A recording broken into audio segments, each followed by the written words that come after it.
All right, so good evening, everybody. My name is Jennifer Dumoulin, and I am the president of the Communications Graduate Students Association in the Department of Communication. This evening, we are launching our communication lecture series, and I will be turning it over to Jean-Sébastien Marier, a part-time professor in the Department of Communications, who will be moderating this event. Alors, bonjour tout le monde. Je m'appelle Jennifer Dumoulin. Je suis la présidente de l'Association des étudiants et étudiantes diplômés dans le département de communication à l'Université d'Ottawa. Cet événement va être bilingue et je vais passer le micro à Jean-Sébastien Marier, un professeur à temps partiel du département de communication. Alors, Jean-Sébastien, c'est à vous. Merci beaucoup, Jennifer. So, welcome everyone to the first edition of the Communication Lecture Series. Bienvenue à tous et toutes à cette première mouture de notre série de conférences en communication. Jennifer l'a dit, je suis professeur à temps partiel, nomination à long terme au sein du département de communication et il me fait plaisir d'être votre modérateur aujourd'hui. As Jennifer just said, my name is Jean-Sébastien Marier. I'm a part-time professor, currently on a long-term appointment in the Department of Communication, and I will be your moderator here today. Donc, je vous présente le concept de cette série de conférences qui se veut bilingue. L'événement d'aujourd'hui est donc le premier d'une série d'événements à venir. L'objectif principal de cette initiative est vraiment de faire connaître la recherche que nous faisons dans notre département de communication, y compris les travaux de nos étudiants au doctorat. D'ailleurs, l'événement d'aujourd'hui a lieu dans le contexte de la conférence annuelle intercom de nos étudiants diplômés. Each one-hour session in this series will include one lecture in French and one in English. They will be around about 20 minutes each, and there will then be a Q&A. So if you have questions, please write them down, and our speakers today will try their best to answer your questions at the end of today's session. Our next events, speaking of which, will be on February 25th and March 25th. Et il s'agit d'une initiative du Comité de communication stratégique du département de communication et de l'Association des étudiants et étudiantes diplômés en communication. Nous remercions d'ailleurs Jennifer Dumoulin pour son aide dans l'organisation de cette conférence. Maintenant, nos deux présentateurs, nos deux conférenciers aujourd'hui sont Meredith Rocchi, Assistant Professor, Professeure adjointe. She will be presenting a lecture titled Perspectives on Communication and Data Literacy, a Research Program. Et le professeur agrégé, Associate Professor Isaac Naon-Serfati, présentera quant à lui en français une conférence intitulée Le kitsch dans la communication publique, biologie, esthétique et stratégie. Alors, merci à nos deux conférenciers. Meredith will be presenting first, and then Professor Naon-Serfati will be presenting. So the floor is yours. Thank you. Merci. Thank you. Can you hear me? Is my mic working okay? Yes. Okay, perfect. And can you see the slides? Okay, perfect. All right, so welcome, bienvenue. Comme mentionné, ma présentation va se dérouler en anglais, ainsi que mes diapos sont aussi en anglais. Mais si jamais vous avez des questions en français, je peux certainement les prendre à la fin. So thank you everyone for coming today. One of the nice things about, I guess, COVID and everything being on Zoom is that there are people here who aren't in Ottawa who can come and attend these presentations. So this is great. So today I'm actually going to be speaking about some new research that I started when I joined the department in January. That's looking at data literacy and data literacy education, especially in the context of communication students. So before I get into kind of what my research is focusing on and what we'll be looking at, I'm just going to give kind of an overview of nothing surprising, but just to kind of give you some context surrounding where this research is coming from. So as you know, we live in a very, very connected world. It's 2021, and it's now possible for you to send an instant message from your phone to a computer on the other side of the world. That computer can send a message to your house to tell it to turn on the heat, which can then start your car, and then you can make an online shopping purchase, and then that can come right back to your phone, all instantly with whoever you want, whenever you want. And the result of all this increased communication technology is that we are producing more data than we ever have before.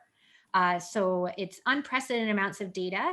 And increasingly, we're using this data to inform decisions. And that isn't just it's at all levels of government, it's within companies and organizations, it's within universities, schools, etc. So increasingly, we are using this data that is now everywhere to inform how we make decisions in the world. So that means that as a result of this, the ability to kind of manage, interpret, and communicate results using data is it's increasingly becoming a skill that is essential for many jobs. And just to put some context out there, previously, if you were working as a communication expert, you might be able to say, okay, well, I don't really work with data. I'm more of a words person. But nowadays, you are expected as a communication expert to also be interacting with data on a regular basis. Here is a dashboard example from any kind of social media metric monitor. So essentially, you can't really escape it. So as a result of that, this ability to identify good and bad representations of data is becoming increasingly important, especially when we consider that there are so many bad representations out there that are being used to manipulate. So fake news, etc. And kind of this skill set that helps you identify good and bad representations is something that we call data literacy. So just to be clear, data literacy is more than just being good with math or statistics. Although math and statistics are part of it, it is a bigger concept than that. And the kind of leading conceptualization of data literacy is a model that was developed by Gal in the early 2000s. And essentially, it views data literacy as having 5 components, so 5 kind of knowledge bases. So some of those do have to do with math and statistics, as you would expect. So one of the 5 components is that you have a basic understanding of descriptive statistics, can understand probabilities and graph displays, and can see how conclusions are reached using data. The other piece is having a basic mathematical or a basic level of mathematical competency. So this doesn't require being able to do advanced algebra or physics, but it does require knowing kind of the basic mathematical procedures. And then finally, since in order to understand data, you need to also be able to understand language, general literacy is also a part of this component. But the 2 additional things that kind of go a little bit beyond what you would expect data literacy to involve are actually the ability to have contextual knowledge. So understanding how data got in front of you. So if we're going to use a social media or online example, understanding the algorithms behind what decides, which data is in front of you, if someone is paid to have it there, and kind of understanding the context surrounding how data was created and how it got to where it is. And then finally, having the critical thinking capacity to be able to identify potential biases, ask questions, know where you might be able to find misinformation, and understand the link between how that data then goes to form informed decisions. So overall, this is all very important. And as you can imagine, it is currently a skill that's highly in demand on the job market. But we do have a bit of a problem. It's expected, or it's becoming increasingly expected, that university graduates have this skill set, but what we're finding is that they actually don't. In a recent report that came out of Dalhousie University on the current status of data literacy education in Canada, what we actually found is that for when it comes to the humanities and social sciences, it's pretty much not included in the curriculum. There is a disconnect between what is taught in terms of what's being covered in the classes and what employers on the job market are actually hoping students have as skills. There is a lack of kind of systematic integration of these concepts in all the courses throughout an undergraduate degree. Typically, you might see pieces of these in research methods courses. However, as is the reputation of research methods courses, these students aren't typically enjoyed, these courses are not typically enjoyed by students, and they don't really have great reviews, so that's not exactly working. And then related to these methods courses, often the teaching approaches and styles are very inconsistent and out of date and rely a lot on on memorization and aren't exactly something that students are finding is actually leading to them learning these skills. So there are some institutional level kind of factors that influence the fact that data literacy is not really being taught currently in our undergraduate programs. But there's also some challenges kind of from the student perspective. So if you were to ask a lot of students who are in the humanities, about learning data literacy and learning these topics, you might hear that, oh, I'm not a math person, or I don't think that's very important, or it's hard. And the reality is that the students are also a barrier to learning this material. So GAL's model actually accounts for this and has highlighted some important factors or dispositional factors that actually predict whether or not someone is going to use their data literacy skills. So these factors include that you must be able to take a critical stance and have the kind of energy to do that. You need to believe in the capacity of data to lead to conclusions and believe that it has a purpose. And probably the one that I find the most interesting and is the most important is that you have to have the motivation to want to learn this and actually engage in the cognitive processes involved in using your data literacy skill set. So it's hard, it's tiring, it takes effort. So this is important. So according to GAL, if you have the skills, it's one thing, but in order to activate and use those skills, you do need to have those dispositional factors. But in the humanities and social sciences, we have an additional problem that's basically a pretty big barrier. And that is that a lot of people have anxiety when it comes to statistics and numbers, and they kind of freeze up and aren't actually interested in learning these skills. So if we're going to improve data literacy education, we can't just focus on one piece of this. We have to look at everything. So for example, we need to update and modernize the undergraduate curriculums to include data literacy education, and especially update and revamp all the research methods courses where there's already a natural entry point to teaching these skills. We need to develop and implement teaching interventions aimed at improving students' motivation towards learning these skills. And then finally, we need to develop strategies to reduce students' anxiety towards data, statistics, and mathematics. And these are all big problems, big questions, especially the stuff surrounding anxiety. There's lots of data and studies out there supporting that, this is a systematic problem, especially with women, where there is this kind of fear of numbers. So we need to work towards preventing that, or at least reducing it. So this leads to some of the research that we're starting to do here in the Department of Communication. So I'd like to introduce the Data Literacy Lab. If you look us up, though, there is no website. It's coming soon. But essentially, this is a new research group that's led by myself and my colleague, Dr. Simon Baudry. And our objectives, kind of as a lab, are to improve the quality of data literacy education. We want to increase motivation and decrease anxiety towards data literacy. And then finally, this is a little bit of a not quite related to these two, improve the quality of data communication so using effective message framing and other strategies to help improve how we communicate with data. So as I mentioned, our lab is new. There's Simon and I, and we have a handful of students who have started working with us in the next year. We hope to really grow the lab and all the work we're doing over the next couple of years. But for now, as you can see, we have a master's student, an honors student, and a couple undergraduate RAs. So we are starting, baby steps.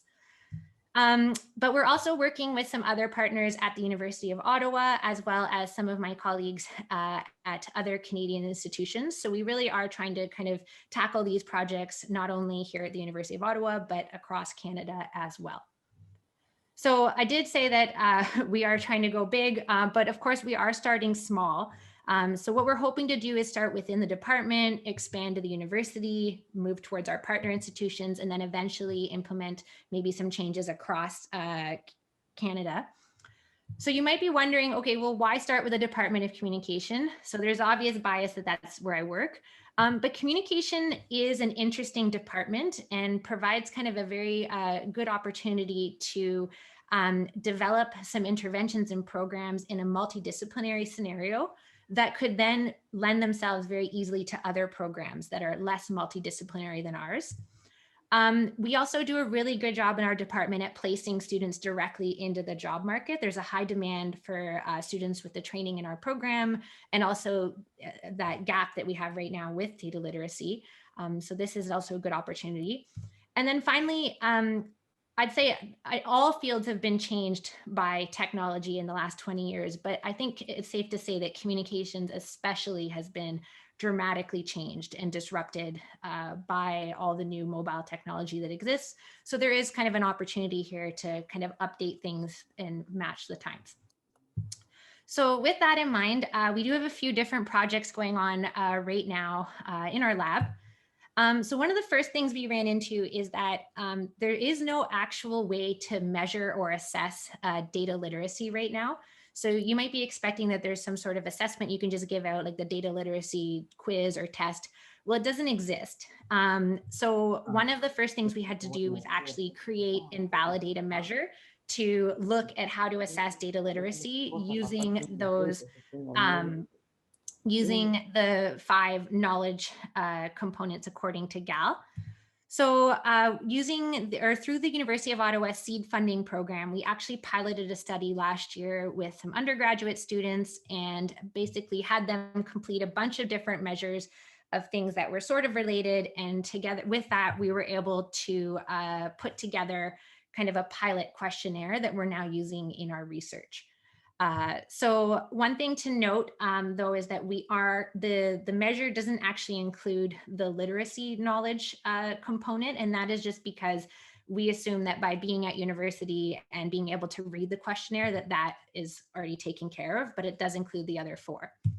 So overall with this, we were able to create a pilot of the data literacy assessment tool. So it's a tool that takes about 15 minutes to complete. It can be done from any device. And now we're working on just kind of increasing the validity of it, confirming that it measured what it's supposed to measure, that it's consistent across time, and that it's sensitive enough to pick up on improvements as students improve their data literacy skills.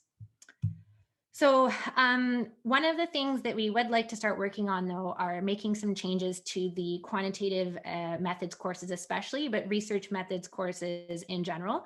So last year, we applied to the SSHRC Insight Development Grant Program, and this was to get funding to run 3 studies to, first of all, establish the baseline rates of data literacy, then do some consultations with experts in the field to figure out, okay, where should we make changes and how, and then finally to determine, kind of using a consensus methodology, what are the priorities for changes. So I do have some preliminary results to share with you. So the first study really is, the point was to kind of figure out, okay, well, how bad is the problem? Okay, we think data literacy is a problem. You know, we know we're not explicitly teaching it, but maybe it's being taught anyway. We don't know.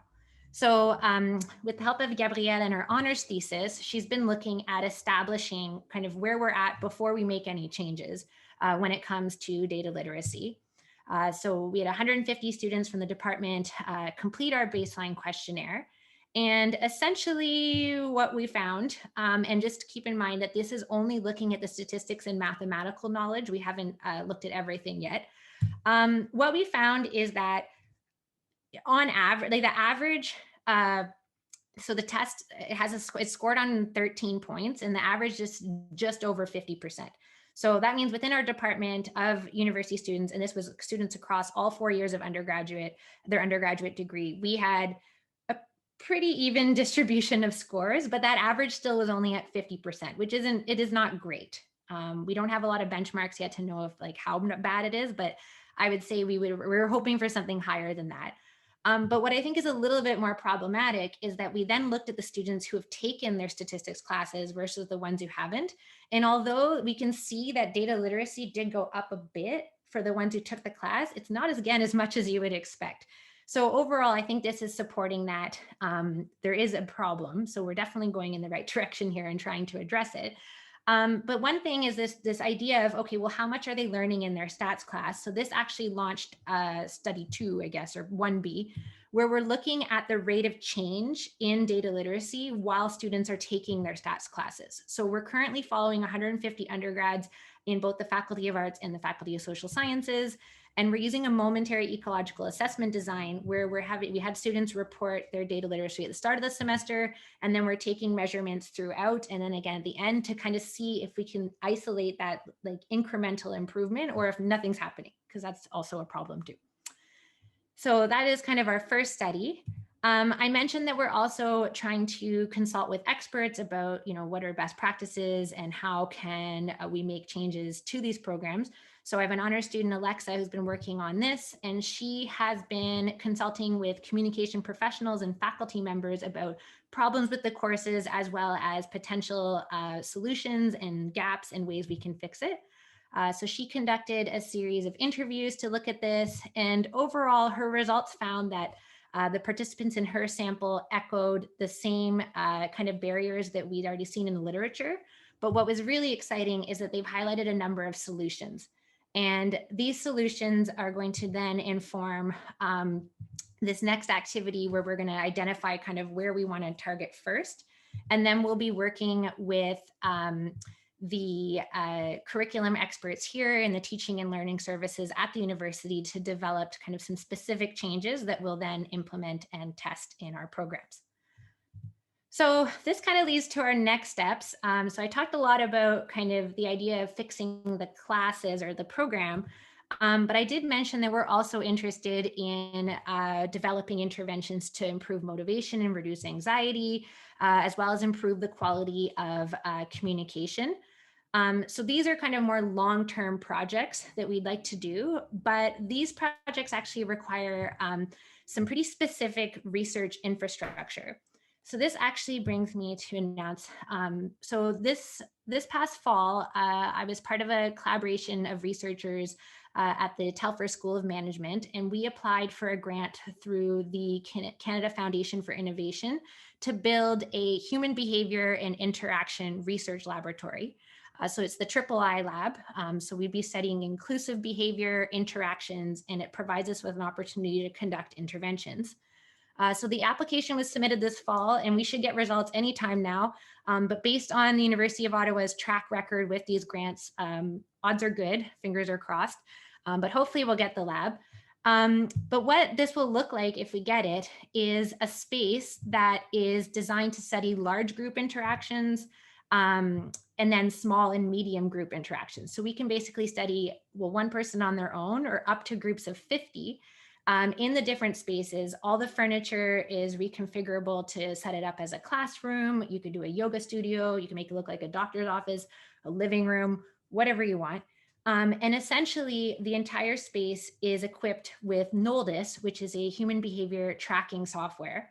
And what it allows us to do is basically code everything. So anything that goes on in the room, we'll be able to measure it. So for example, if anyone moves or if they look or do anything, we can measure that.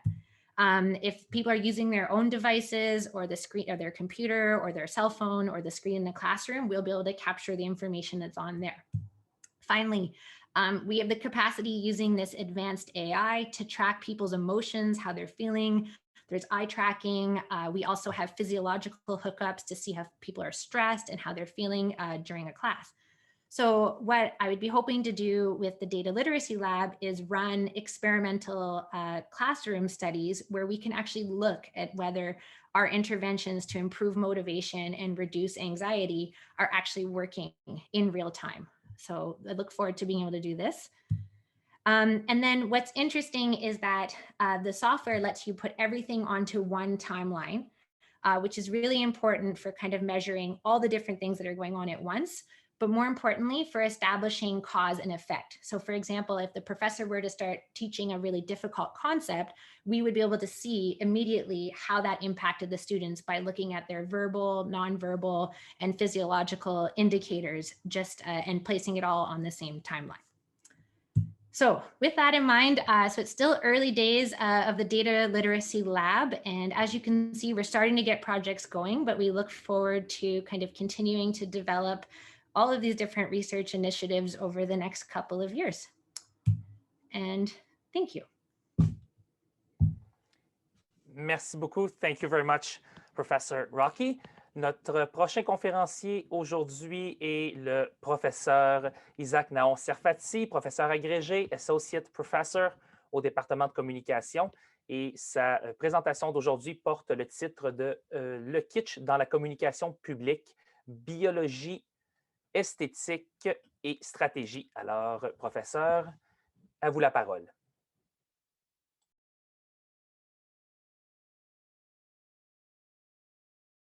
Votre micro est fermé.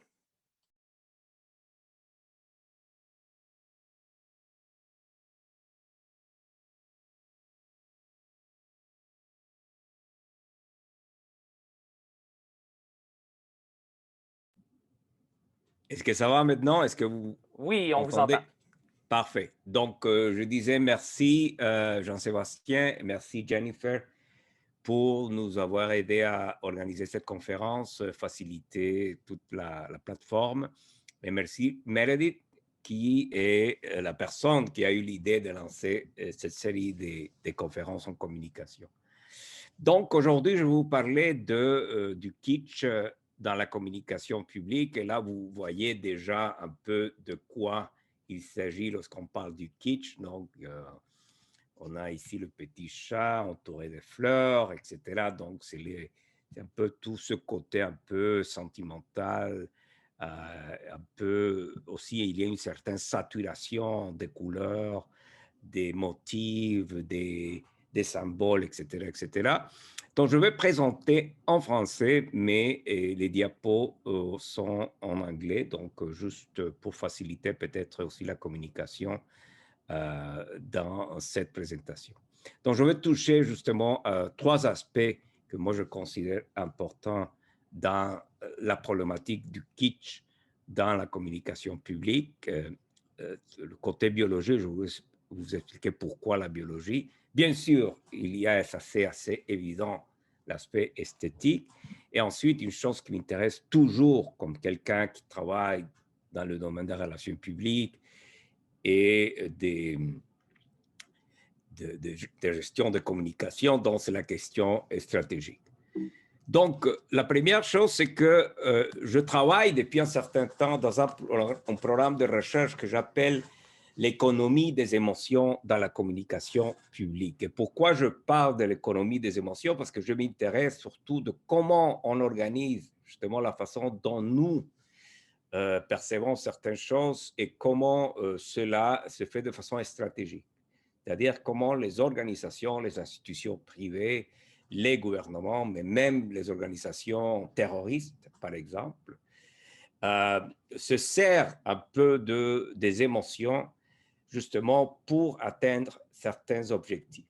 Objectifs dans le domaine de la santé, objectifs politiques, objectifs de propagande, etc. Et là, j'ai lancé ce programme et j'ai publié un premier livre sur les résultats, les premiers résultats de cette recherche autour de la question du grotesque. Donc, vous voyez que je suis un peu dans certains des extrêmes du point de vue des émotions et du point de vue de l'esthétique de la communication. Donc, ce livre qui a été publié il y a 3 ans ou 2 ans et demi, qui s'appelle en anglais Strategic Communication and Deformative Transparency. Deformative, c'est justement la référence au grotesque. Donc, s'occupe de la question du grotesque et d'un type de grotesque en particulier dans 3 domaines, la politique, la propagande terroriste et la santé publique. Donc, comme une continuation de ce programme de recherche, maintenant je m'intéresse au kitsch.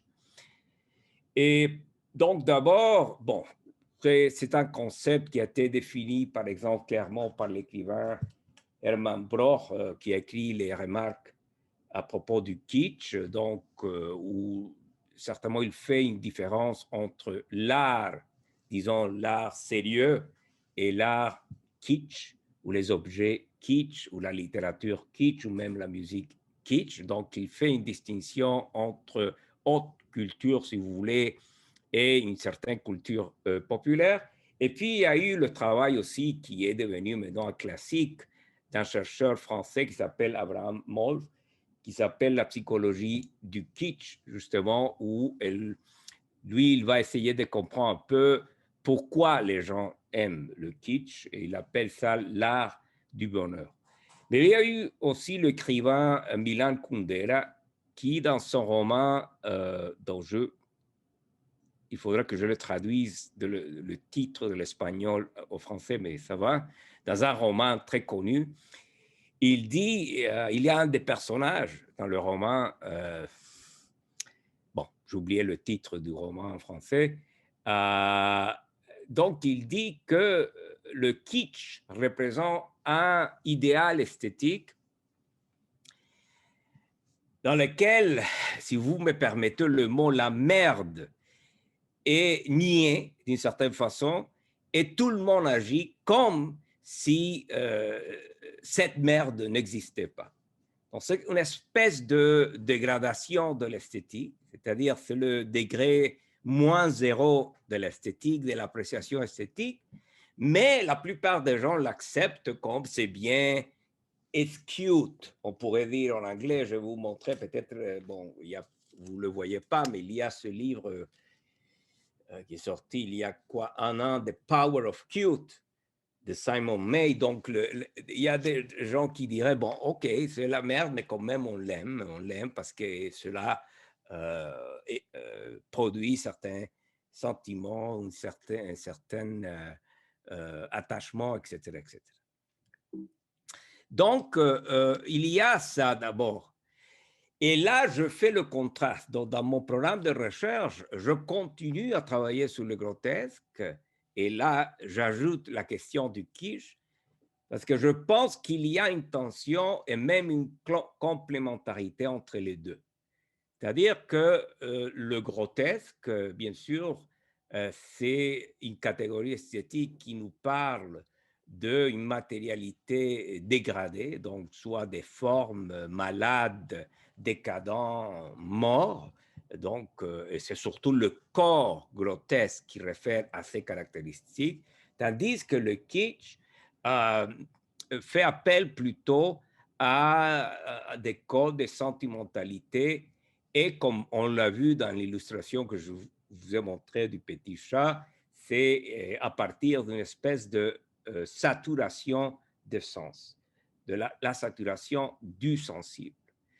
Mais il y a quand même des caractéristiques semblables. D'abord, les deux caractéristiques ou les deux catégories, si vous voulez, ont une certaine exubérance symbolique et matérielle, donc une certaine abondance et elles sont représentatives d'une certaine, entre guillemets, anormalité. Donc, elles sont aussi extraordinaires dans le sens qu'il y a une certaine disruption de la monotonie dans le paysage, si vous voulez, médiatique. Et on pourrait dire, je veux me servir ici du langage de Meredith, on pourrait dire que ces deux catégories apparaissent comme étant emerging data, donc dans un paysage médiatique qui pourrait être assez plat. Lorsqu'il y a le grotesque ou lorsqu'il y a le kitsch, là, il y a quelque chose qui ressort. Du point de vue stratégique, je vais revenir sur cette idée un peu, ces deux catégories servent à renforcer les éléments stratégiques de la communication publique, soit dans le marketing, dans la propagande ou dans les relations publiques. Dès qu'on se sert du grotesque par le choc ou dans le cas du kitsch par la sentimentalité, voilà un mot difficile à prononcer, là on va attirer notre attention, ça devient esthétique. Et bien sûr, on va chercher des passions, si vous voulez, les affects.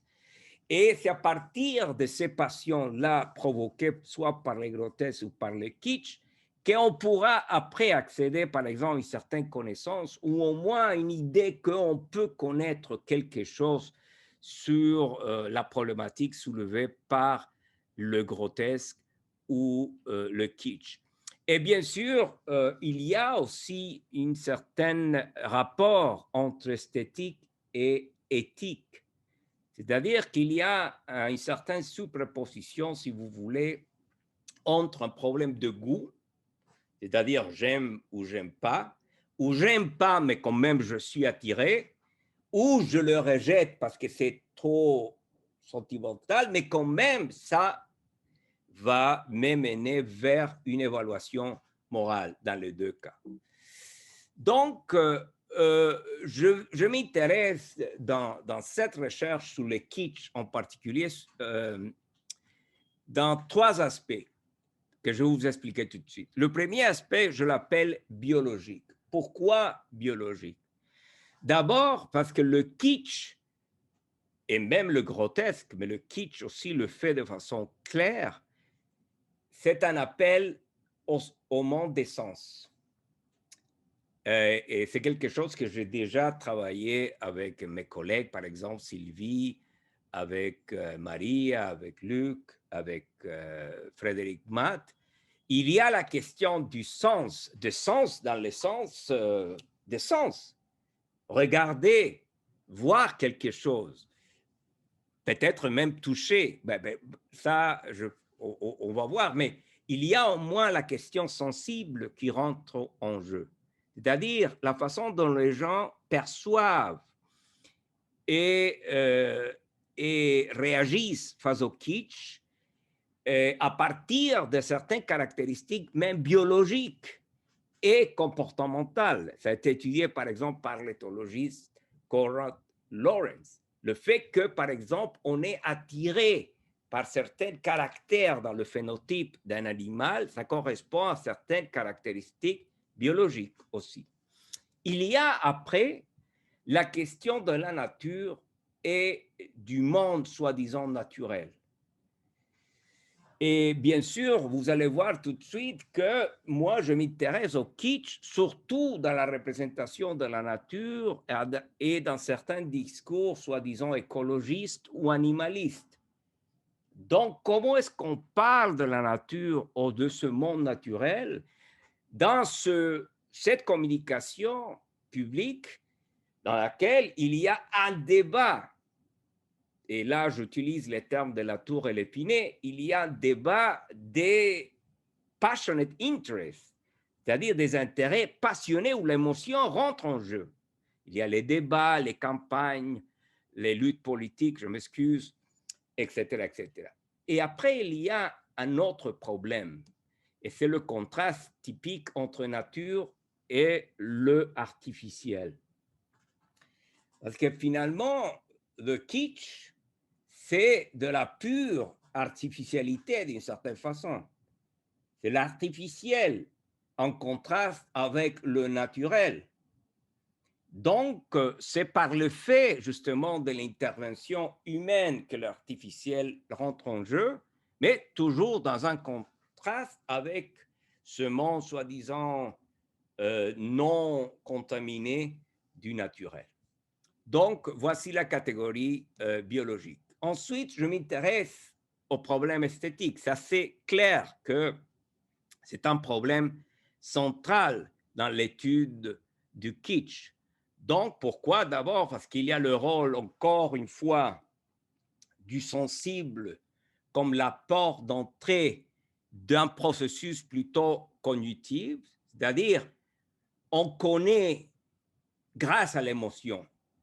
Et on a un peu de difficulté lorsqu'on est là de faire la distinction cartésienne classique entre esprit et corps, ou entre rationnel ou irrationnel, ou entre émotion et, si vous voulez, raison. Tout ça devient plutôt problématique, on le reconnaît, parce que c'est à partir de cette émotion qu'on va rentrer dans la connaissance. Et bien sûr, on croit et on accepte l'idée, par exemple, exprimée par le sociologue Scott Lash, qu'on est devant un processus de réflexivité esthétique. C'est-à-dire que c'est à partir de l'esthétique qu'on est capable de réfléchir sur certains problèmes, y compris la question environnementale. Et bien sûr, on va surmonter la dualité raison-passion. Et on va, comme le dit le neurologue Anthony Damasio, on va se situer plutôt dans le continuum de la pensée et du sentiment. Donc, on voit ça comme un continuum. Je ne veux pas rentrer dans toute la discussion, mais on veut sortir de la dualité raison-émotion ou même de la dualité esprit-corps. Et bien sûr, il y a l'aspect stratégique. C'est-à-dire que, comme je l'ai dit, j'ai initié ce programme à partir d'un intérêt sur la question des émotions dans la communication publique et surtout sur l'économie des émotions. Et l'économie, c'est comment est-ce qu'on organise tout ce monde des émotions afin de vendre des produits, des services, des idées et surtout dans l'écosystème des médias numériques.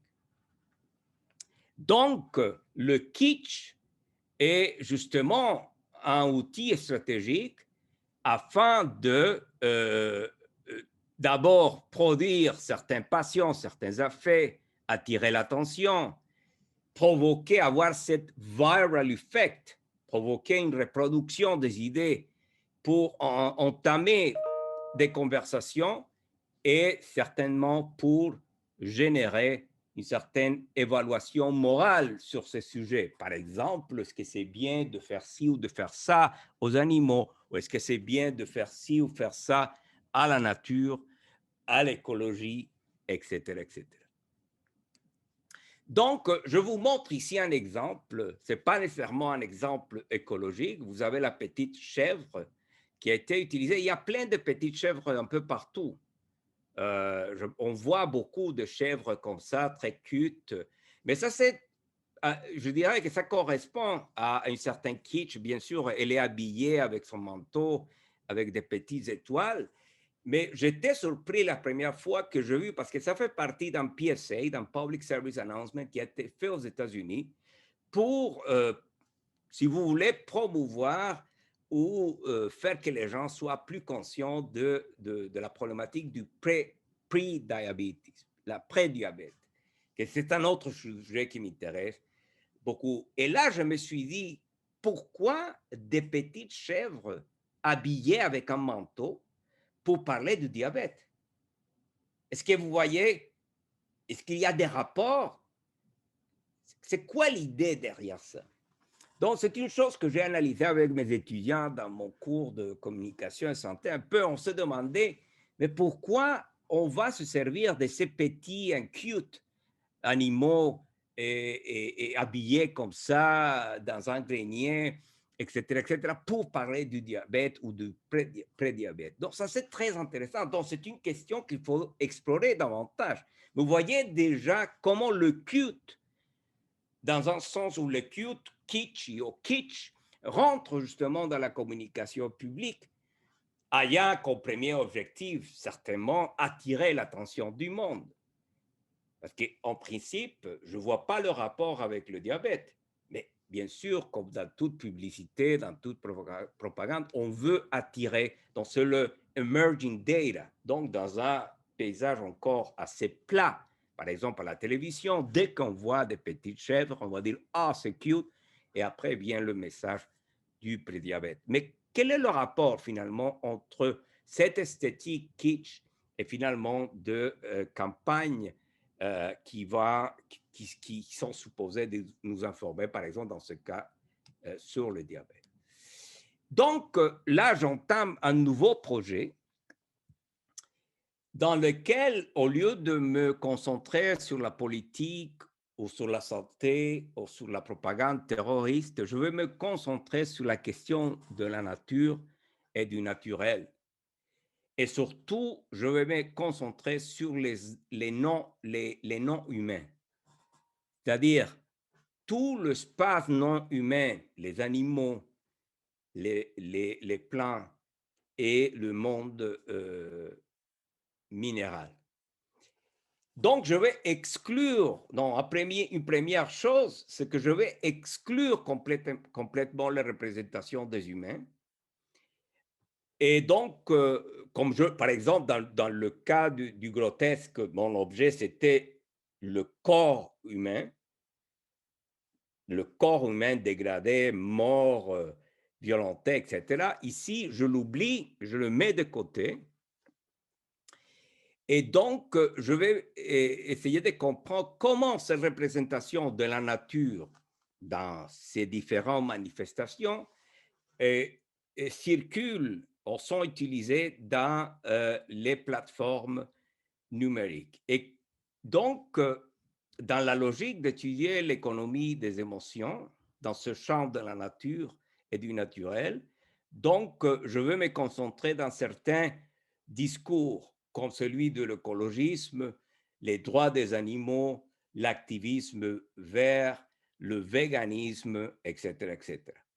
Et donc, je vais essayer de comprendre quel est le lieu que le kitsch occupe justement dans ce champ, si vous voulez, de bataille publique dans lequel on essaie de créer ou de former des perceptions, des opinions, des attitudes et même des comportements par rapport à la question de la nature. Donc, et la question, si vous voulez, de comment, d'après certains discours ou d'après certaines organisations ou certaines idéologies, comment on peut aller au-delà de l'anthropocentrisme, c'est-à-dire qu'est-ce que cela veut dire, comment aller au-delà de l'humain, prendre une perspective, un point de vue qui aille au-delà de la perception typiquement humaine. Et là, vous voyez ici, bien sûr, des représentations classiques de Pita ou de représentations presque prophétiques, parce que vous voyez ici la vache et le chien, c'est presque Isaïe, hein, c'est Isaïe, c'est la Bible, c'est la prophétie finalement de la paix dans le monde. Mais il y a aussi un problème, c'est-à-dire que oui, je pourrais dire dans mon projet que je vais commencer bientôt, j'espère, dont j'ai déjà quelques idées des choses que je veux faire, surtout je vais m'occuper des plateformes numériques, mais je vais suivre certaines organisations dans les plateformes numériques et je vais me concentrer surtout dans les images et pas nécessairement dans les mots. Mais je m'intéresse aussi à la réaction du public. Donc, cette fois, je vais avoir aussi un peu le côté réception de ça. Et c'est vrai que je dis que je vais écarter l'humain. Mais l'humain, c'est presque impossible de l'écarter. D'abord parce que moi, en tant qu'humain, je vais observer le phénomène. Donc, comment je vais écarter l'humain? Qui va faire l'observation? Est-ce que je vais demander à mon chat, Soussou, viens ici pour que tu fasses l'observation? Bien sûr que non. Donc, l'humain, c'est impossible de l'écarter. Mais en plus, l'humain est là, comme dans cette image. C'est-à-dire que il y a, si vous voulez, ce que j'appelle une intersection, je ne sais pas comment le dire en français, mais il y a comme une espèce d'interférence, voilà, non naturelle qui rentre en jeu. Et ça, cette image qu'on va voir certainement de plus en plus, des animaux comme ça, ces très beaux singes qui sont en train je ne sais pas, de jouer avec un masque du coronavirus, un masque que quelqu'un utilisait pour se protéger contre la COVID-19, qui s'est retrouvé quelque part, je ne sais pas où, dans un zoo ou dans un jardin ou dans une forêt, etc. Et là, l'humain rentre en action. Donc, ça représente une problématique additionnelle à étudier. Même si je dis je vais écarter l'humain, le fait qu'on voit la main de l'humain là, aussi, c'est une chose intéressante à étudier. Donc, voici un peu le projet dans lequel je travaille maintenant. Et si cela vous intéresse, il y a quelqu'un qui aimerait faire une thèse sur cette question, si quelqu'un veut me contacter pour travailler avec moi, je cherche aussi des fonds et peut-être cela va se traduire dans une demande des fonds. Et donc, bon, je suis ouvert et vous pouvez toujours me contacter. Donc, merci beaucoup. Merci beaucoup, professeur Naon Serfati. Nous allons maintenant passer à la période de questions. Donc, pour poser une question de vive voix, vous pouvez lever la main en cliquant sur le bouton « Réaction » au bas de votre écran. Vous pouvez également rédiger votre question dans la boîte de dialogue dans le chat. So we will now take questions. If you wish to speak, raise your hand by clicking on the reactions button at the bottom of your screen. You can also type your question in the chat box. So we have a first question from Linda.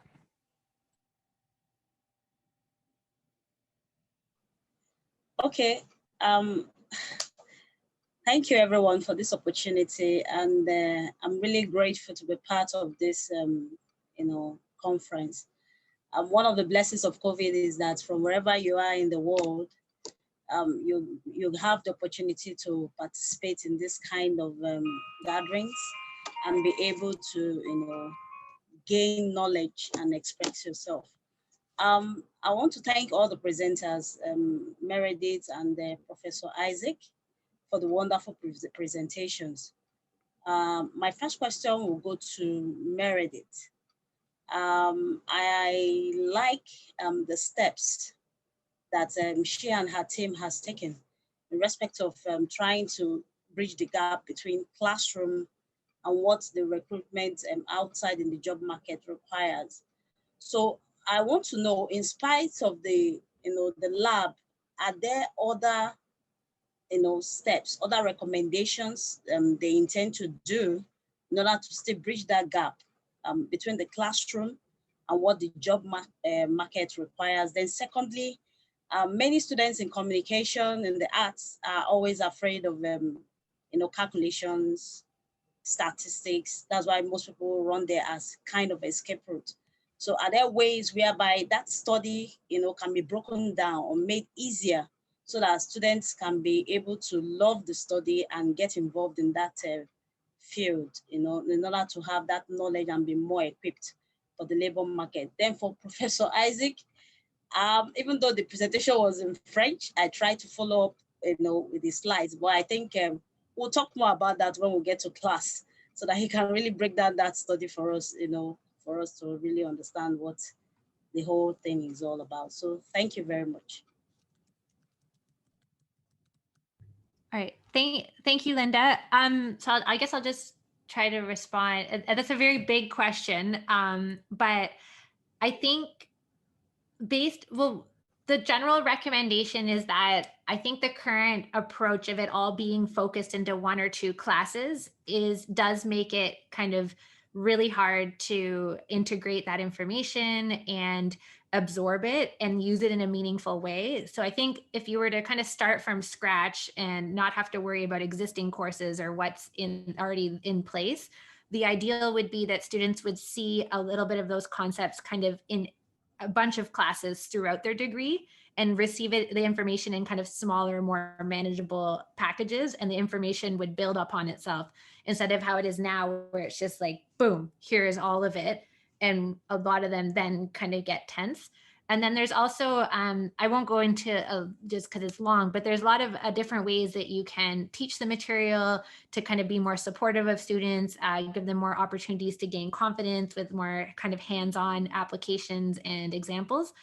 So those would be some ways kind of to help students kind of get from not liking it to hopefully liking it. But so thank you for your question though. We can talk more about this another time if you want to. All right, thank you. Linda, can you briefly repeat your question for me, of if it was a question? Yeah, for you, I said, even though the presentation was in French, I tried to follow, the presentation based on the slides because the slides is in English, but I didn't really get the details of the study, maybe because it was presented, in a language that I'm not so familiar with. So I don't know, maybe you could do a kind of summary, a brief summary, yes, of what the study is about in English. Yeah, so that for those of us who didn't really catch up and be able to really know what the presentation is really all about. Yeah, I mean, the objective of the study, I mean, I define briefly, I mean, it's a quite complex concept because you have different definition of kitsch depending who you read and different interests about the kitsch. But certainly it's mainly about these kind of representations that appeal to our emotions in a very Chloe, in a very sweet, sentimental way, and through a certain saturation of the senses. I mean, in terms of, certain, the use of color or certain symbols or certain images, etc., etc. That's the first thing.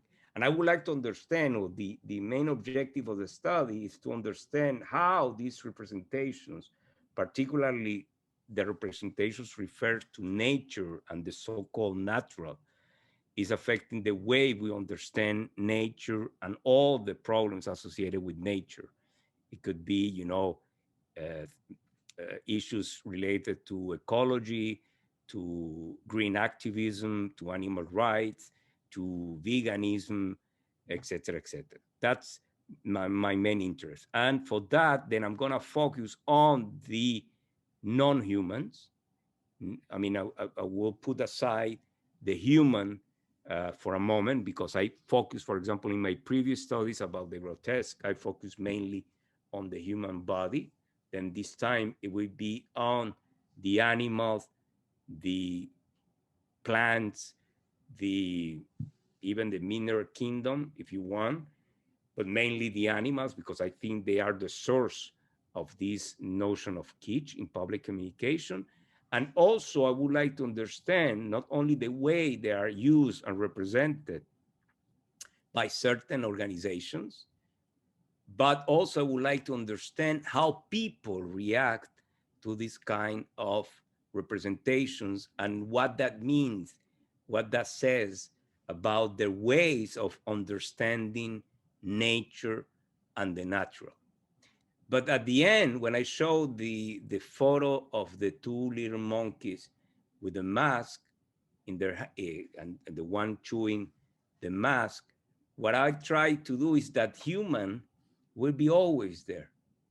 That even though human could be absent from an image, the human is always implicitly or explicitly there, as in the case of this photo. When you see the mask there, it's because of the human. Then I won't be able to escape totally my research, even though I would like to move away from the more anthropocentric view of things. I think at the end, the human will be there somewhat, because even, I can go on about this, but even the idea of nature is a human idea. In nature, there is no nature. I mean, ask that monkey, or even the goat, the little goat there, or my cat here. What about nature? What? I mean, that's something that we created. And the other day, a student, I don't know, it was in our class of risk communication, but students said something about nature, saying no, because that's nature, meaning that's good. I mean, nature, first, it's not good or bad, it's nature. And second, I mean, nature doesn't care. When you have an earthquake or a tiger is about to eat you, there is no good or bad. It is what it is. All this idea of this moral evaluation about nature and the very idea that nature is good because there is some kind of, I don't know, of natural equilibrium or something like that, it's totally human. Nature, it is what it is. And then that's why the human will be somewhat part of this research. I hope that's clear now. Yes, thank you very much. That's very clear, at least to some extent. Thank you. Thank you. Merci beaucoup. Prochaine question. Next question, we have Louise. Louise, c'est à vous. Vous pouvez ouvrir votre microphone. I think Meta, sorry if I said your name wrong, he was like raising his actual hand. So I'll give him the... Oh, thank you. I couldn't see on my screen, so... Alors, bon après-midi, bonne fin de journée à tout le monde. Jean-Sébastien et Louise, merci pour cette activité, vraiment. Très instructif, très pédagogique, très professionnel. Bon, mon Dieu, que de compliments. Alors, moi, j'ai deux petite question commentaire aux deux conférenciers. Félicitations d'abord, c'était très intense, hein, très intense. Pendant que j'avais déjà calé mes questions, plus la conférence avançait, plus d'autres questions ne faisaient que venir. Et puis bon, là, je suis totalement submergé par mes préoccupations. D'abord au professeur Isaac. Le mot-clé, le centre ici, c'est l'impossibilité d'écarter l'humain. Ça, c'est vraiment ce que je retiens de manière très forte. Je suis professeur à temps partiel au département de communication. Et voilà, mais bon, étant mon nom. Donc, l'humain au centre de toutes les préoccupations, j'ai beaucoup aimé ça. Et puis, lorsque vous essayez de faire une superposition entre l'humain et le non-humain, il me semble que vous étiez en train de chercher un mot et vous avez employé le mot interférence. Il me semble que le bon mot, c'est interaction. Hein, interaction. Parce qu'il y a toujours cette relation réciproque entre les deux. Lorsque vous avez déployé la grille, vous avez mis d'un côté les sensibilités, de l'autre côté la nature, le naturel, et puis finalement l'artificialité, vous êtes resté un tout petit peu trop théorique. C'est vrai que vous êtes revenu avec la trichère et tout, mais j'aurais aimé que vous nous placiez comme ça des exemples concrets et de montrer combien cette théorie-là est actuelle aujourd'hui. Et puis, pour finir, lorsque vous insistez sur le fait qu'on ne peut pas remplacer l'humain et que ça prendrait toujours cet équilibre-là, et le mot que moi je vous ai répété, c'est le mot interaction, c'est de vous poser la question si vous ne voyez pas une sorte d'inquiétude sur la tendance aujourd'hui à la robotisation, hein, où le monde, les activités deviennent trop mécaniques. Bon, là, nous sommes aujourd'hui dans le virtuel, ben, ce n'est pas tellement là l'exemple. Donc, c'est un peu ça mes deux petites préoccupations. Bon, pour revenir maintenant au professeur Meredith, data literacy. Donc, déjà, un autre mot pour le professeur Isaac, là, est-ce que vous ne voyez pas une inquiétude à l'excès de robotisation, là, partout dans les institutions, dans les entreprises, les compagnies, bref, qui jonchent déjà toute la société? Donc, pour Meredith, professeur Meredith, c'est aussi une petite inquiétude que je voudrais soulever. Data literacy. Ne pensez-vous pas que, même d'un point de vue, je dirais, institutionnel, sectoriel, même individuel ou collectif, hein, le data literacy est un phénomène de quelque chose de très complexe. Et dans cette complexité-là, il y a ce que j'appellerais le risque ou bien le danger de la polarité, de la polarisation. Alors, question, comment pensez-vous, n'est-ce pas, résoudre cette polarisation-là, cette polarité, en termes, je dirais, de complémentarité, d'équilibre ou alors d'interaction? Voilà mes deux questions aux deux conférenciers. Merci Jean-Sébastien. Merci. OK, merci, professeur. Bon, certainement des réflexions et des questions très pertinentes et très intéressantes. Je vais commencer par la question de l'interaction. Vous avez raison. Donc, bien sûr que c'est quelque chose d'inévitable, l'interaction entre l'humain et le non-humain. En fait, moi, j'insiste qu'il n'y a plus de nature dans le monde à cause justement de cette interaction. Même s'il y a des gens qui parlent encore d'espace vert ou d'espace ci ou d'espace vierge ou n'importe quoi, ça c'est une fantaisie. Ça n'existe pas. La nature n'existe plus ou presque plus. Pourquoi? À cause de cette interaction. La seule chose, c'est que dans le mot interaction, surtout pour nous, dans le monde de communication, a une connotation presque positive. C'est-à-dire parce que si on interagit, si on échange, si on est plus connecté, si on a le droit de parole, si on peut parler, donc tout cela nous amène à des conséquences, au moins du point de vue théorique, plus positives. Si on parle d'interférence, on n'est pas nécessairement dans le positif. Si on parle d'interférence, c'est qu'il y a disruption. Ce petit singe-là, il n'avait pas besoin du masque. Pourquoi quelqu'un a décidé de jeter le masque comme ça et le petit singe-là est en train de manger le masque ou même de se contaminer de COVID ou de n'importe quoi? Donc, c'est pour cela que je préfère le mot interférence or intersection, mais c'est vraiment, je vais oublier, je vais mettre de côté intersection. Ça a beaucoup de connotations aujourd'hui dans le monde académique. Je vais utiliser même le mot interférence, je vais le garder, parce que je pense que c'est beaucoup plus réaliste. On n'est pas de l'interaction, mais on est carrément de l'interférence. Par rapport à la question des trois éléments, là, lorsque je parlais de biologie, donc la question sensible, la question de la nature, la question de l'artificiel. Bon, je vais essayer de vous donner un exemple. D'abord, pas nécessairement un exemple, d'expliquer qu'est-ce que je veux dire. Pourquoi la biologie doit rentrer? D'abord, on a écarté dans les sciences sociales et les sciences humaines la biologie. Et je comprends pourquoi on a écarté la biologie, parce qu'on voulait écarter toute forme de déterminisme. C'est-à-dire, on voyait la biologie, on jouait avec la biologie, par exemple la génétique ou d'autres facteurs biologiques, comme un certain déterminisme. Et donc, on a voulu écarter la biologie. Mais la biologie revient, parce qu'on est là. On ne peut pas échapper à la biologie. On a tous un corps, on a des sens, on a un cerveau, on a un système nerveux, etc., etc. Donc, il faut introduire la biologie dans les études de communication. Et une façon de faire ça, c'est de voir d'abord comment est-ce que les sens marchent, donc comment il y a, comme on l'appelle dans certaines recherches, une connaissance sensible, et comment les sens interviennent dans la communication.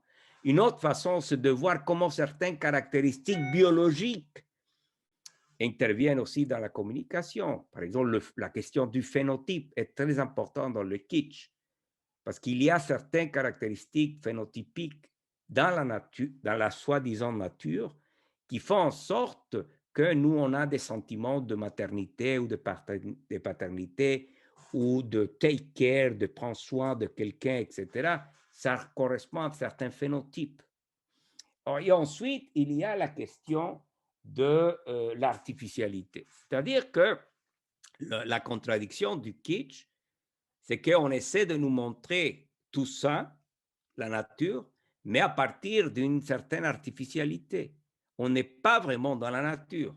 Si je prends la vache avec le chien en train de s'embrasser, on est vraiment dans une artificialité. Quelqu'un a créé cette situation pour qu'on dise « Ah, c'est beau ». Mais on est dans l'artificiel. Si je prends le petit chèvre avec le petit manteau avec des étoiles, plus artificiel que ça, il n'y a pas. Mais on a l'impression que c'est beau parce que c'est le petit chèvre innocent. Bon, il y a plein de connotations avec le chèvre. Je ne veux pas rentrer là dans les symboles. Mais donc, vous voyez, il y a toujours cette manipulation, soi-disant stratégique, pour nous faire croire qu'on est en train de voir la nature, mais une nature qui a été artificiellement manipulée. Très bien. Merci, merci. Merci à vous. Alors, merci pour la question. Alors, pour répondre comment éviter la polarisation face ou reliée à la littératie des données, bien, essentiellement, le modèle de Gall que j'ai présenté, la raison pour laquelle c'est le modèle le plus utilisé ou le plus populaire, c'est que le modèle en tel quel est très flexible.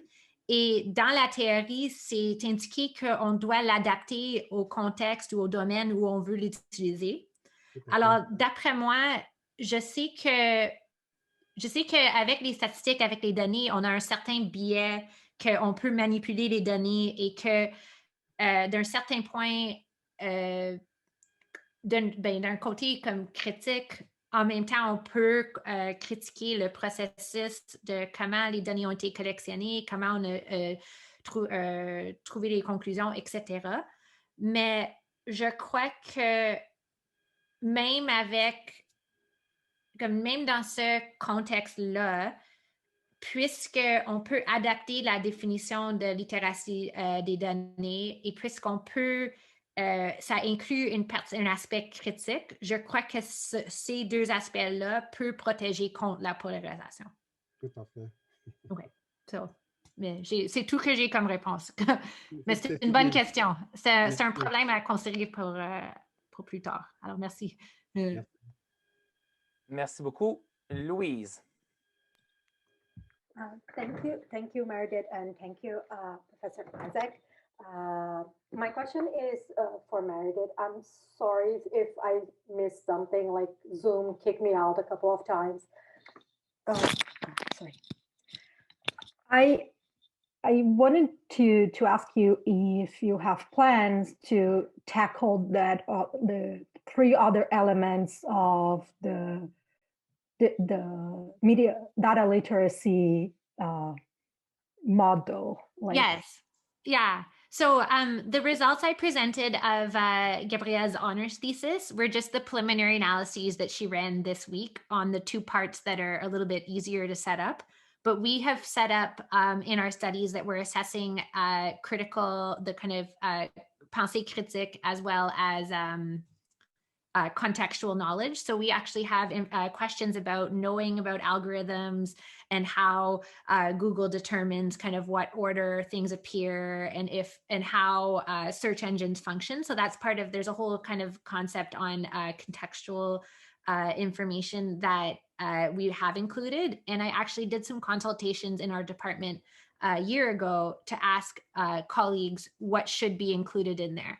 So I actually got a lot of suggestions to make sure that contextual piece was really applicable to communication, because as I was mentioning, the model is supposed to be flexible and that context piece needs to be framed within the domain you're applying data literacy. So in our case, it's including questions about, media bias, publicity, fundraising, et cetera, like all those kind of things that would potentially change why you see something or don't. It's just we haven't analyzed it yet. Yeah. And sorry, Meredith, it would also be nice to have the English version of Gabrielle's presentation so that we can really have a full knowledge of what she was talking about. I followed the presentation. I saw the passion that she was putting to it. That was how I got to know that there's so much I missed out in that presentation. So it would be nice to have the English version of send it. Send me an email and we can figure something out. Okay, I'll do that. Thank you. Prochaine question de Jennifer. Oui, alors merci Jean-Sébastien, merci Meredith et Isaac pour vos présentations ce soir et pour lancer notre série de conférences en communication. C'est très excitant. La question que j'ai, c'est pour professeur Nahon Safati. Dans le contexte de la pandémie actuelle, quel est, selon vous, le pouvoir des images quant à la façon dont on perçoit cette crise sanitaire? Votre micro est fermé. OK, je m'excuse. Merci, Jennifer, pour la question.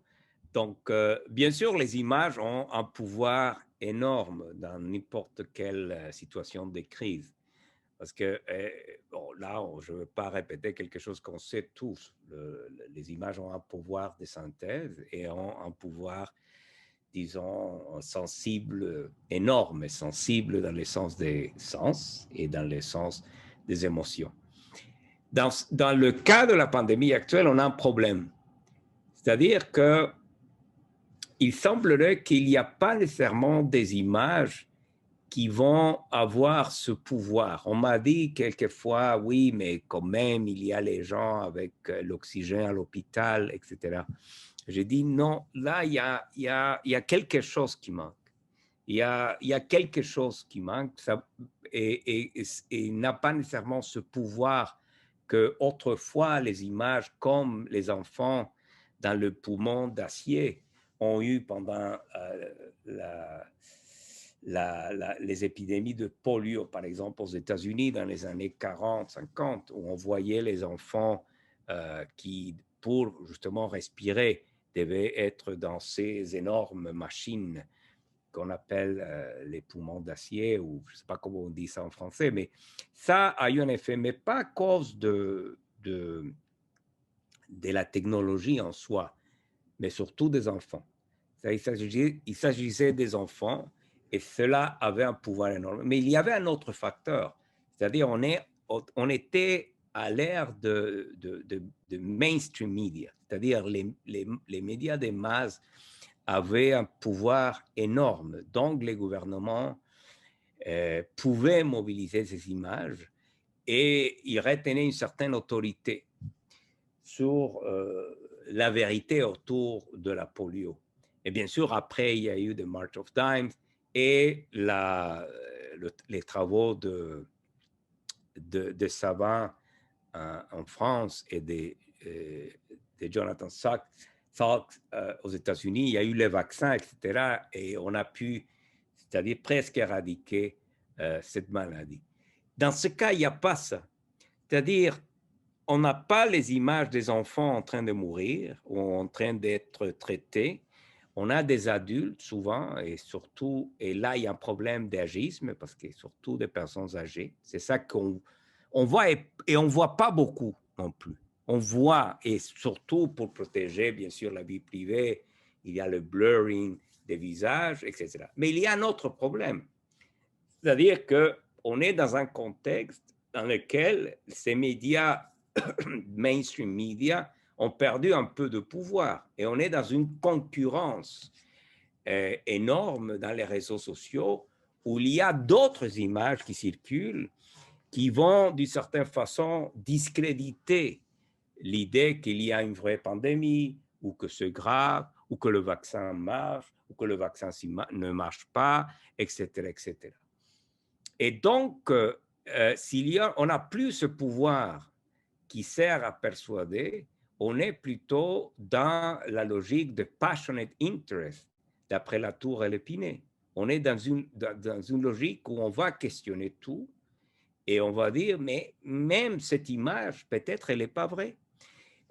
L'autre jour, j'ai montré ça ce matin, il y avait, je pense que Linda était là ce matin, je montrais une entrevue avec le président, le directeur général de Pfizer. Et on lui posait la question, est-ce que lui, il avait déjà pris le vaccin?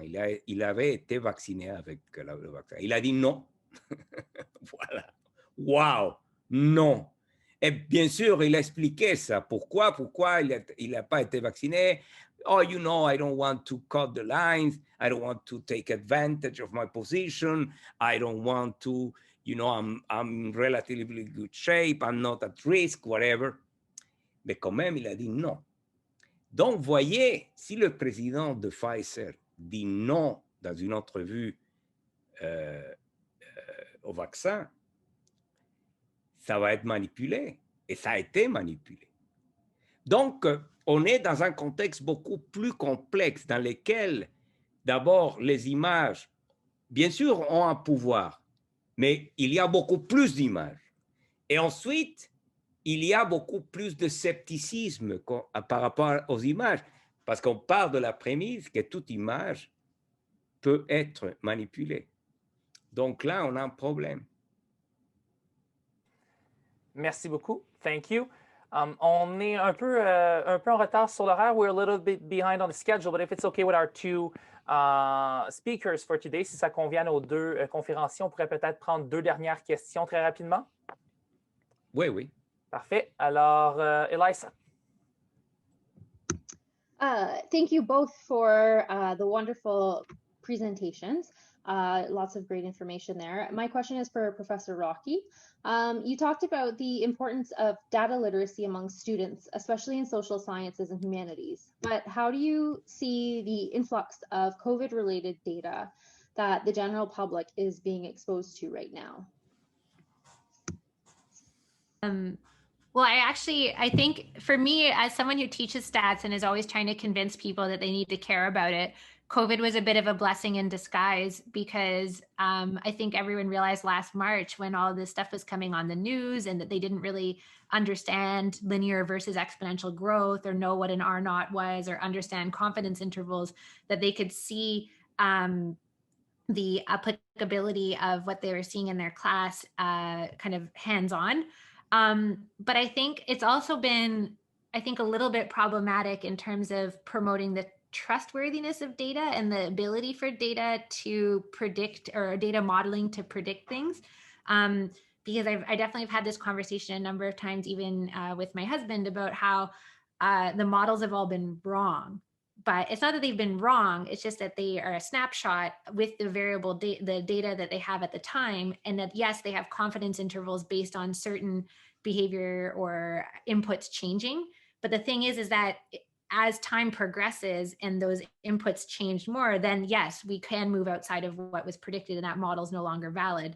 But I think that's where people are a little bit struggling maybe with seeing the gap there. There's just a lot of information about that part of it. So I think on one hand, it's been good. And on the other hand, I think it's been bad from a trustworthy and convincing people perspective that this is important and that data can lead to meaningful insight.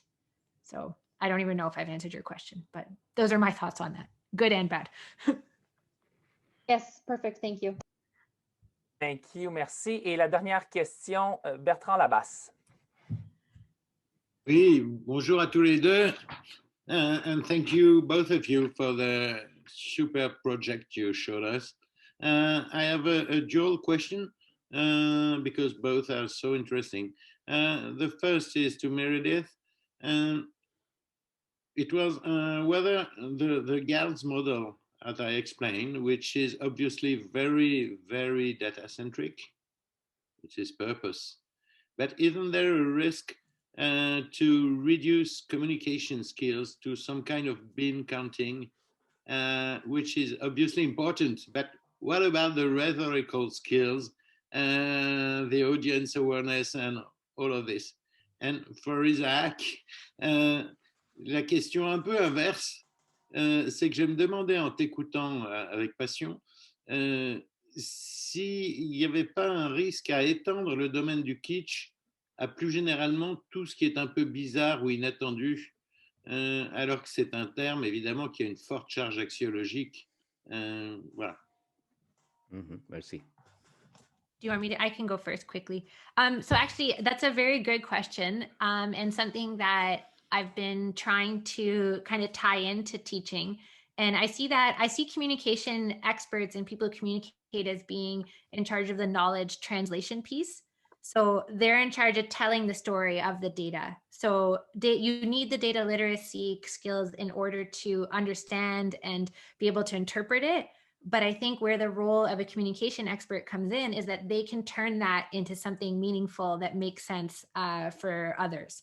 So I don't see the skills as necessarily learning those skills, I don't think would take away from everything kind of being, very data driven, but in sense, it would just ensure that the meaning that is communicated from that is proper or is the correct interpretation, that there's no bias or limited bias or misinterpretation that leads to problems. So that's where I see the communication piece and how they would work together.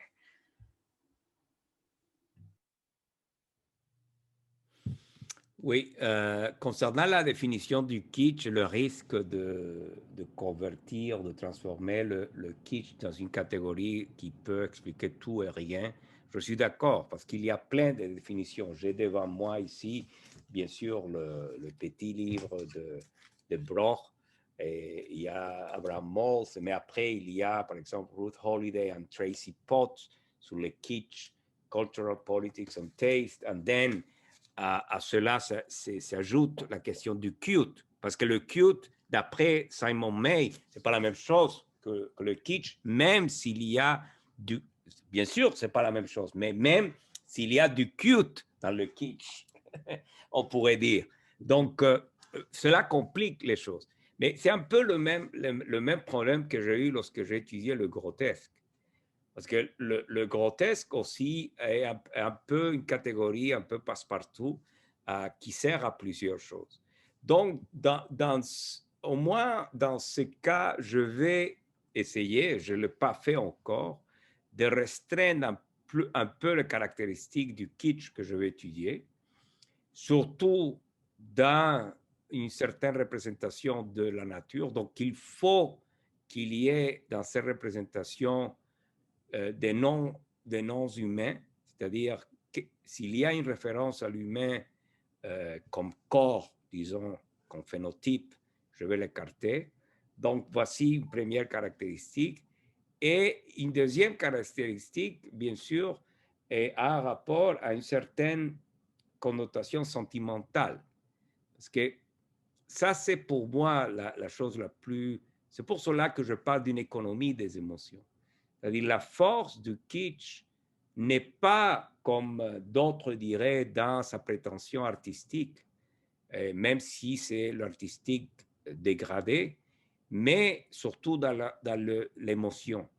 Et je pense que l'émotion devient vraiment le driver, si tu veux, le moteur de nos débats publics maintenant. Et peut-être parce qu'il n'y a pas assez de data literacy, justement. C'est justement ça le problème, c'est-à-dire que l'émotion l'emporte souvent. Pas nécessairement... Les deux recherches se complètent bien d'ailleurs.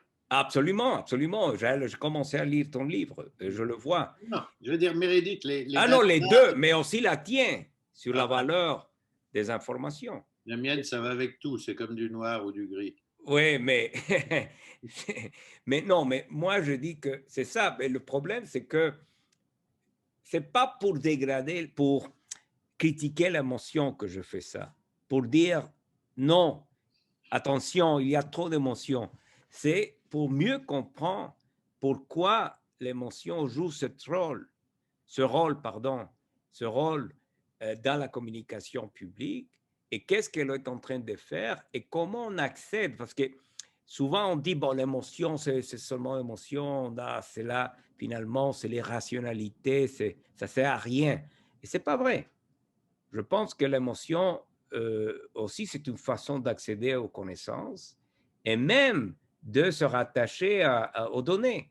Mais le problème, c'est que c'est vrai qu'il y a beaucoup de manipulation, c'est-à-dire à la base, le kitsch, c'est de la manipulation. C'est-à-dire, c'est ça à la base. C'est ça qu'on fait. C'est ça. On manipule, c'est purement artificiel, on manipule les choses pour que cela produise une certaine émotion. Donc, mais c'est vrai, tu as raison, il y a un problème à régler là, de bien définir les choses pour éviter justement une généralisation absurde, une généralisation qui servirait à rien. Merci, Bertrand. Merci. I would like to thank our two speakers today and thank you, all of you, for attending today's event. Merci à nos deux conférenciers et merci également à tous et toutes d'avoir assisté à cet événement. La prochaine conférence aura lieu le 25 février prochain. Les professeurs Kyle Conway et Bertrand Labasse présenteront respectivement deux courtes conférences. La première du professeur Conway, What does it mean to read? Et le professeur Labasse présentera une courte conférence intitulée Qui sont le public? Nous aurons également une autre conférence le 25 mars suivant un format semblable avec Martine Lagacé et Elisabeth Dubois. Donc voilà, c'est ce qui conclut l'événement d'aujourd'hui. Une courte rencontre informelle suivra. Alors, si vous voulez poursuivre les échanges, vous êtes invité à rester connecté. A short informal gathering will follow, so you are more than welcome to stay if you want to keep the conversation going. Otherwise, enjoy your evening. Autrement, bonne soirée. Merci beaucoup. Bonne soirée.